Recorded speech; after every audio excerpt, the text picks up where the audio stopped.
Howdy, hi. It is Do Your Job Sports MLB Rundown picks and predictions for Friday, July 18th, 2025. We're looking at some of the best bets of the day. Let's get into the video. All right, so first things first, we have to recap not the previous day's results, but whenever the last time I posted an MLB video was.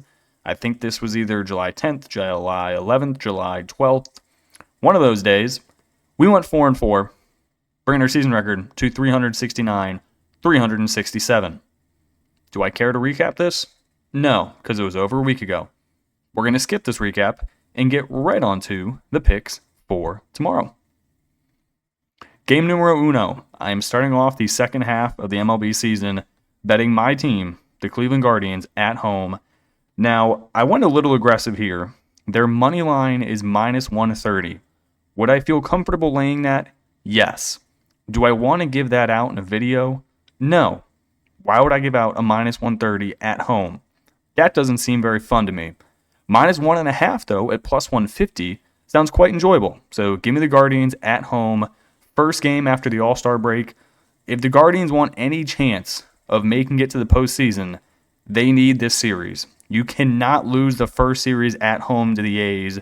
I think we come out here swinging. I will take them on the run line in the over of 8.5 runs. They're going up against the A's. Their season is done. It is J.P. Sears on the mound, 7-7 with a 4.79 ERA, going up against Slade Ciccone, who is 4-4 with a 3.44 ERA. Slade has been very, very consistent. In his last however many starts I'm about to name, I'm going to give you his earned runs. 2, 2, 3, 0, 2, 1, 2. That is in 7 innings pitched, 6 innings pitched, 4, 7, 5, 5, 5. Slade's going to go about 5 or 6 innings, give up 2 runs. J.P. Sears, on the other hand, the definition of inconsistency. You really don't know what you're going to get from this man. His most recent starts, 3, 0, 0, 3, 6, 2, 4, 9, 6, 4.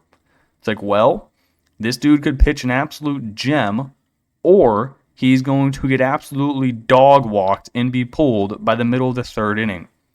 Bullpens here, Athletics bullpen, very bad. It is better on the road just because they are no longer playing in a Little League stadium once they leave their home ballpark. Guardians have one of the best bullpens in the MLB. I'm backing the Guards here. I said I wouldn't do this, but I'm going to do it anyway. Guardians, minus the 1.5, lay the run line. They need the win. They honestly need to sweep this series. The Guardians open with a very easy schedule. We go versus Athletics, versus Orioles, at Royals, versus the Rockies. All of those are winnable series. I think we should be able to sweep 2 of those series. Give me the Guards at home, game 1.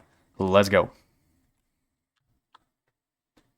Next game we're looking at, it is the Baltimore Orioles headed to Tampa Bay, not really, to take on the Rays. Going to take the Rays minus 125 on the money line. Also going to take the over of 8.5 runs. It is Charlie Morton going up against Taj Bradley. I don't really care for the pitchers here. This is more of a I'm backing the better team lineup. Neither of these teams ended the first half of the season very well. Orioles lost a series. The Tampa Bay Rays lost their last 4 games. They were 2-8 in their final 10 straight up. That was after they had what seemingly was almost the probably best month of June, and then maybe even the better half of the later part of May. They had a really good time. But the beginning of July was not fun. I'm going to back them here coming out of the All-Star break. They have some easy games. They are versus the Orioles, versus the White Sox, at the Reds. All of those are winnable. And I don't mind how Taj Bradley has been pitching recently. His 2 most recent starts, he gave up 1 at Boston, gave up 3 to Minnesota. He did already see this Baltimore team where he gave up 5 runs, but I think he can bounce back because, oh wow. Pause. Oh, I'm sorry, wrong stat. I thought I was looking at ERA, and I was like, oh god. Anyway, I think he bounces back off of that rough start. Charlie Morton, he has also been going okay recently. His last, 3 starts, he's given up 1 run, 2 run, and 3 runs. That is on 4 hits, 6 hits, and 4 hits. If you recall to the beginning of the season, Charlie Morton was getting absolutely hog-schwoggled, giving up 7, 5, 4, 5, 3. So he's cut back on those kind of numbers, but he's not going anywhere like lengthwise into the games. He's only made it to the 6th inning in 2 out of his last 8 starts. This Baltimore Orioles bullpen is not good. I trust the Rays back at home after a nice break. Hopefully they reset mentally. We're going to need Taj Bradley to not get absolutely schmacked. But just in case he does, I will take the over of 8.5 runs. Next game. This one, I don't know who's pitching for the Royals, but I also don't care. Give me the Marlins plus 105 at home. I don't think this Royals team is very good at all. Marlins, 44-51 on the year. They finished their final stretch to the first half of the season, 5-5 on a 2-game win streak.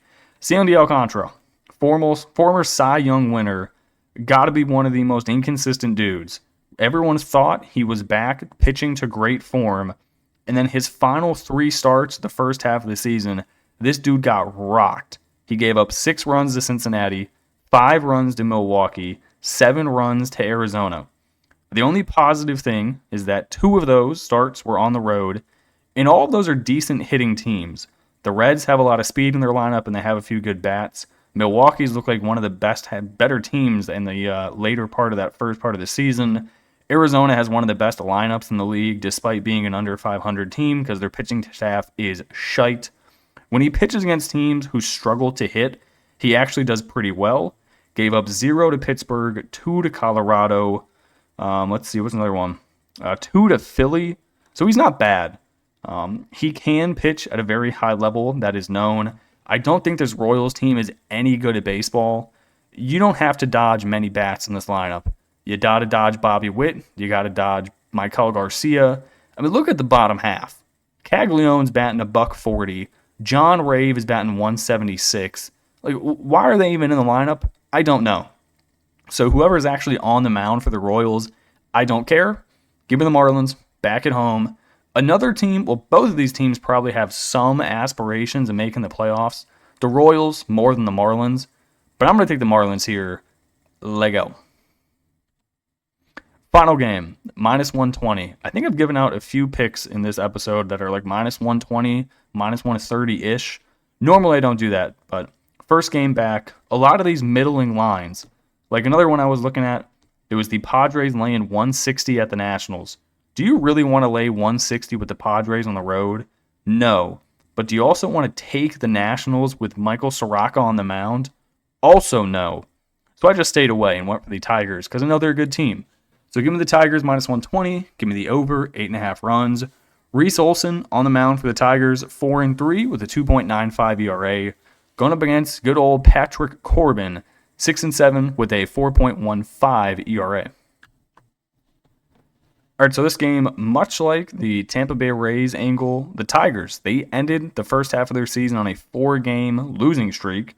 Now they get a good chance here to come into Texas and lay some belt to ass.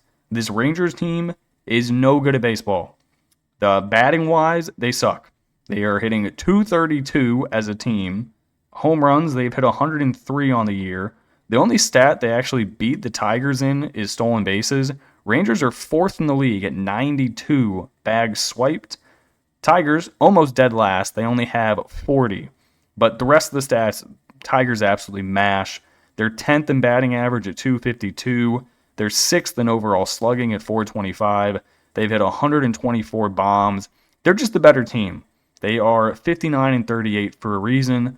The Rangers don't score. The only thing that's really keeping them afloat is their pitching rotation. But I don't trust Patrick Corbin. You know what you're getting with Patrick Corbin. Let me go through his game log as to what he's been doing recently. This is how many runs he's given up in his most recent starts. 2, 2, 3, 5, 4, 3. He's going to go about 5 innings. He's going to give up 2 or 3 runs. And then it's going to be a bullpen game. Reese Olson, he's been good. He's got a sub-3 ERA. If you're looking at lineups, the Tigers absolutely crush it. Give me the Tigers, laying a small number. Give me the over, 8.5 runs. All right, that's going to do it for me in this video. I'm glad to be back with MLB, and I will catch you in the next one. Peace.